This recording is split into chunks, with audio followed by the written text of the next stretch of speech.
Hey class, next video here that we want to talk about is the research proposal. We're now assuming that you have a general topic in mind, and it's now time to write a research proposal and submit it to me. And let me go back and to this slide. As I said, this is where you get your topic approved. You don't want to go chasing a rabbit if your topic will not work, okay? You'll find condensed version of what I'm talking about on the uploaded sheet for Module 2, where the PowerPoint and videos and files module is located, okay? So you can read all about it, so to speak. Where I've uploaded the file called research proposal. Very original, I know. And the point here, the final point here on the slide, time spent on a research proposal helps ensure a better grade on the final project. We'll come back to that thought in just a minute, and that answers the second point here, why write one? Well, obviously it just said time spent on a research proposal helps ensure a better grade on the final project. Why? Because you're telling me right here on the first bullet point, you're telling me why you're writing the proposal and what is it that you're going to write about, because that's what a research proposal is by definition. You are proposing a topic to me, right? You are getting me on your page. We're getting on the same wavelength, okay? And if I see that there's a problem, I'm gonna give you feedback, and you can try to repair that issue, work around it, or you may end up having to toss the whole idea. It may be off base. That's okay.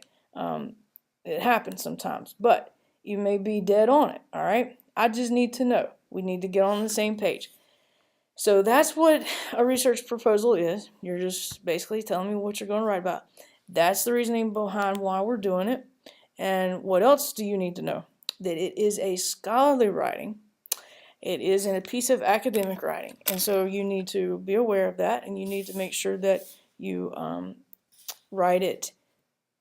You need to write your answers thoroughly, but yet keep it in the one-page guideline, okay? Don't go over, don't go under. If you answer the questions that I have given you, it should be no trouble. A couple of sentences per question, 3 or 4 max, you should get your full page. You also need to include a thesis up at the top, and your thesis is very important to any writing, essay or research paper. And the reason why you need to go ahead and start thinking about your thesis is because it goes hand in hand with what you're going to research. But yet your research drives your thesis. Okay, they play off of each other. Thesis drives the research, research drives the thesis. You kind of have to have both. So you have to be thinking about that. You need to get a working thesis. Yes, it may change somewhat before or during the paper writing process, but it's not going to vary much, or you're going to have to completely throw your sources out and start over. It's gotta, you got to get a plan, and your thesis is the guide for that plan. So that's what else you need to know, and then basically follow the research proposal outline that I have referred to, and do it according to the guidelines set. And let's look then at research proposal questions. again, these are basically found on the sheet, but I do want to talk about them just a little bit.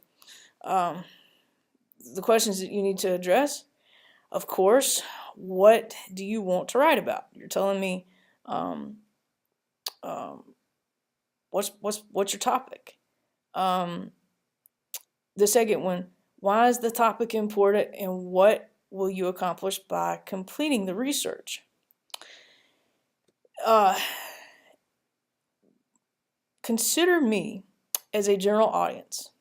Okay, what do you think that is important to accomplish, and tell your audience that. All right, why is the topic important to you? How does it affect you? How would it affect me, the general audience? And those kind of things. If you wanted to talk about a hot topic is immigration, and you had narrowed it down to I don't know, the big hot topic is a wall. All right, how would that affect me? How would that affect the general audience? And then the third point, what are you arguing for or against? How does your argument relate to how it would affect me? Okay, being a general, assuming that I'm your general audience. You need to make clear how the topic fits the assignment, and the assignment is to write an argumentative, persuasive paper. And so you need to tell me how the topic fits that. Your information about, you need to include, where will you get your information? That's some of the questions that you need to answer. In other words, what am I going to be looking at? All right, am I going to how am I going to organize it in a way that I'm going to answer a specific question about the wall? When you decide that you're talking to the general audience and you're trying to tell the general audience, you're arguing a position, the wall affects you like this. What are the questions that you're going to answer about that effect? Okay? In other words, how does it affect me? It's that simple. What are the sources that you will be using in order to answer that how and the so what portion of the question? Remember, it always goes back to, all right, I've just presented you with an argument. I've just presented you the general audience, referring to myself. So what? Now, you've got to answer that with evidence. And I'm talking here about primary and secondary sources. Primary, I've given, by the way, I've uploaded a sheet that explains this in a little bit more detail. But basically, a primary source is, if you wanted to stick with the topic of immigration, for an example, if you wanted to look at what the Constitution said about that, that is a primary source.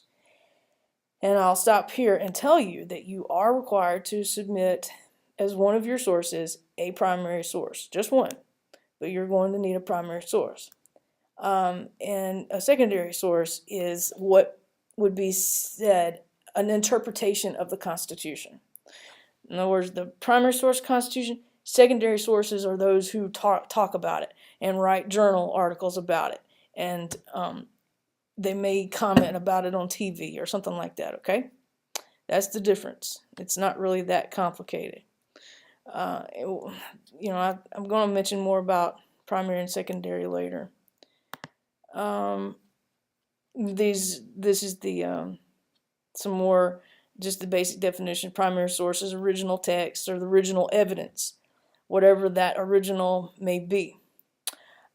Secondary evidence, documents or recordings that relate or discuss a primary source.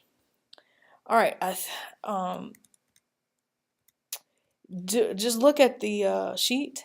It's pretty straightforward assignment for us. You need to just answer these, and you can't answer those unless you have a fairly set idea about what direction you're going to want to take with this paper. So you've got to make sure you have done your homework. Remember, you cannot write a paper without reading. You have to do a review of the literature, meaning what's out there about this topic, what is being said about this topic that I want to research. All right, you've got to review it before you write about it. And I'm looking forward to seeing your proposals. I'm sure they'll be wonderful, and be looking for them on the due date. We'll move on to the next slide now.